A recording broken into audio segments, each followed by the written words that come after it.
Olá, nosso grupo hoje vai falar sobre veículos microsatélites. Teremos um enfoque um pouco maior no cenário brasileiro, mas vamos apontar aí alguns detalhes sobre o cenário mundial. Nós somos da turma T27.1, nós somos o grupo 4, composto por Laís Emanuele, João Alberto Tizon, João Pedro Barbosa, Luiz Felipe Brito Ramos, João Pedro Cruz Magalhães, sou eu, e Lucas Alencar. E para fazer a nossa apresentação, solicito a passagem do slide. Para começar a nossa apresentação, montamos um breve roteiro e falaremos sobre a história do Programa Espacial Brasileiro, daremos algum detalhe, inclusive, sobre o VLS desenvolvido aqui no Brasil.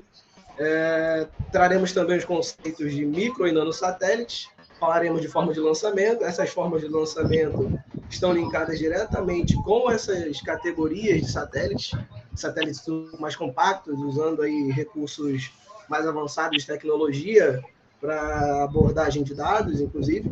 Por fim, falaremos sobre os veículos lançadores propriamente ditos e abordaremos esses veículos lançados diversas empresas aí no mundo e também os modelos adotados aqui no Brasil.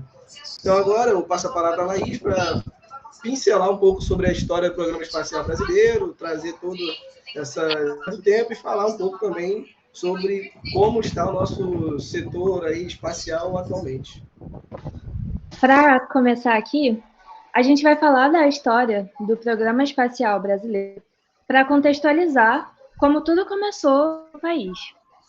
Esse setor é um setor muito lucrativo, já que poucos países no mundo dominam ele e a demanda é muito alta, já que os principais meios de comunicação utilizam os satélites para funcionar. Né? E aí, no Brasil, tudo começa a partir da presidência de Jânio Quadros. Ele que iniciou o Programa Espacial Brasileiro em 1960, e o contexto histórico foi marcado pela corrida espacial entre Estados Unidos e a União Soviética. E o Brasil, desse início, ele foi um dos pioneiros nessa área, já que ele teve a invenção do Programa Espacial Brasileiro, foi 5 anos depois do começo dessa corrida espacial. Então, foi bem cedo assim que o Brasil começou. Pode passar o slide, por favor? E aí a gente vai olhar um pouco de como foi essa trajetória. No começo, criou-se o Grupo de Organização da Comissão Nacional das Atividades Espaciais. Foi o primeiro passo mais importante nessa jornada espacial. E aí, 9 anos depois, esse grupo foi extinto. E a partir dele foi criado o Instituto de Pesquisas Espaciais, que é o INPE, que é muito conhecido hoje em dia. Logo no ano seguinte, foi criada a Comissão Brasileira de Atividades Espaciais. E essa comissão, ela era vinculada ao Estado-Maior das Forças Armadas. Então, aí foi o primeiro contato entre a Força Aeroespacial e uma Força Armada. E ele era responsável pelo setor espacial no Brasil. 20 anos depois, teve um grande espaço de tempo aí, teve a fusão entre o Instituto de Pesquisa e Desenvolvimento e o Instituto de Atividades Espaciais, que é o IAE. E também houve a criação do Instituto Aeronáutico de Aeronáutica e Espaço, que é responsável pela criação de foguetes e satélites, e também pela realização de pesquisas na área espacial. Hoje em dia é um dos maiores campos de pesquisa dentro dessa área que tem no país. E aí, poucos anos depois, houve a criação da Agência Espacial Brasileira, que é responsável pelo setor espacial do Brasil. E antes dessa criação, quem ainda tinha esse controle eram os militares. Então, teve aí uma separação entre as duas coisas.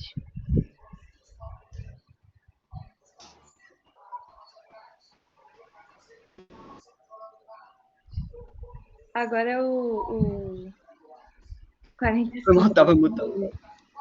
Tá, mas dada toda essa contextualização histórica, o que de fato são os satélites? A definição é um conceito bem vago de qualquer objeto que orbita ao redor de outro, apesar do nosso trabalho focar no ramo dos artificiais, né, que são produzidos pelo homem. Nessa área, os recentes avanços tecnológicos em eletrônica permitiram que o tamanho e peso dos satélites artificiais pudessem ser reduzidos para aplicações menos sofisticadas, ou seja, que não precisam de câmeras de maior resolução, sensores muito precisos ou aplicações computacionais muito com maior demanda. O que ainda se aplica a uma grande gama de experimentos científicos e funções de monitoramento, que pode ser realizados agora com custos de produção e lançamento imensamente menores. Microsatélites, por exemplo, representam uma classe de satélites menores que pesam entre cerca de 10 e 100 quilos e ainda possuem uma quantidade significativa de poder de processamento, sendo utilizados em comunicações, imageamento, sensoriamento remoto.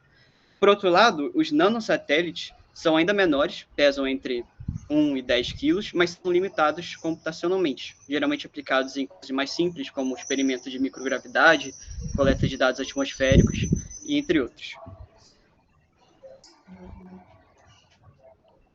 Agora, quanto às formas de lançamento dos microsatélites, a forma mais comum de lançar esses microsatélites é por meio de foguetes convencionais.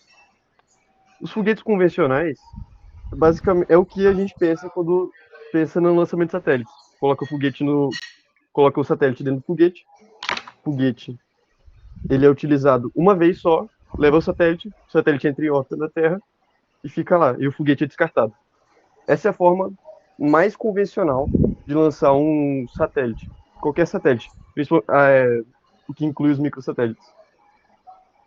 Agora, existem outros métodos de lançamento que algumas empresas e até governos estão tentando explorar para tentar reduzir os custos. A primeira das formas alternativas ao lançamento convencional é o lançamento de aeronaves. E a maior parte do combustível que um foguete usa é para sair da parte inferior da atmosfera, onde a densidade do ar é maior.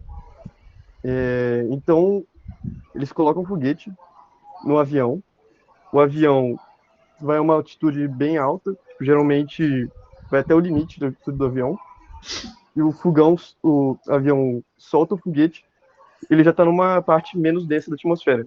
Então, um foguete menor conseguiria levar a carga até a órbita da Terra. Esse tipo de lançamento, ele ainda é experimental, já houveram lançamentos assim que funcionaram, mas hoje não conseguiu ser muito... não é amplamente usado. Existem também empresas que tentam lançar microsatélites por meio de catapultas. Existe uma empresa chamada Spin Launch, que ela já construiu protótipos de catapulta, já conseguiu lançar satélites em órbitas, não em órbitas, mas em trajetórias suborbitais, que ele vai para o espaço, só que cai depois.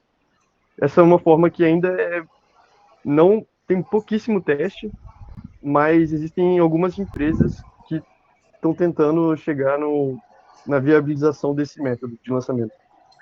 Hoje também acontece muito do lançamento de microsatélites por meio da Estação Espacial Internacional. Isso é mais utilizado para os CubeSats, que eles entram na categoria de nanosatélites, na verdade, que são satélites pequenos no formato de cubo. Esse cubo é padronizado. E esse cubo ele pode ser levado para a Estação Espacial Internacional. Às vezes no que sobrou de carga para algum foguete que já iria para lá. E a partir da estação, eles conseguem ser lançados em órbita da Terra, de uma forma bem barata. Isso é muito utilizado hoje, principalmente para experimentos de medição de dados como temperatura, pressão, densidade da atmosfera, radiação. São experimentos simples, e nada muito sofisticado pode ser feito a partir desses CubeSats que são lançados da Estação Espacial. Agora, sobre os atuais veículos lançadores fora do Brasil, eu cito dois, são dois foguetes que são construídos pela iniciativa privada, reforçando o fato de que esse mercado de foguetes lançadores de microsatélites, como ele é um mercado muito mais barato que o de foguetes lançadores de satélites convencionais, maiores, ele hoje é muito explorado pela iniciativa privada. Então, eu cito dois foguetes aqui. Um deles é neozelandês, o outro é americano, que ambos são produzidos pela iniciativa privada. É o Electron, produzido pela Rocket Lab. Ele é um foguete que tem 18 metros de altura, 1,2 metros de diâmetro. Ele consegue levar 300 quilos até uma órbita abaixo da Terra. Ou seja, ele conseguiria levar 3 microsatélites pesados, que é o que acontece, geralmente. É mais de um satélite por foguete. Tem o Astra Rocket, que ele é para satélites menores, que consegue levar cerca de 10 quilos para a órbita abaixo da Terra. É um foguete de 13 metros de altura e tem 1,3 metros de diâmetro.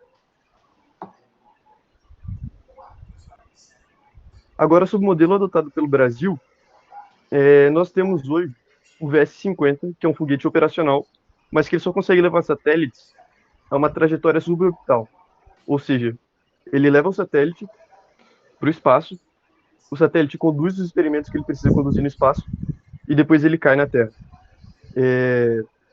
Esse foguete ele é amplamente utilizado, inclusive companhias internacionais costumam contratar a FAB para utilizar esse foguete e lançar os satélites dela numa trajetória suborbital.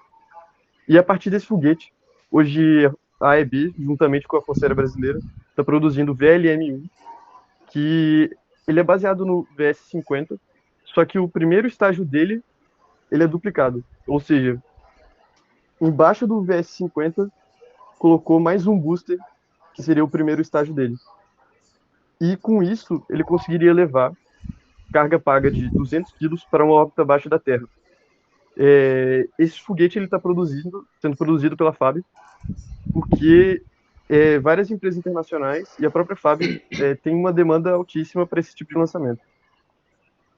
E é estimado que o primeiro lançamento ocorra em 2027.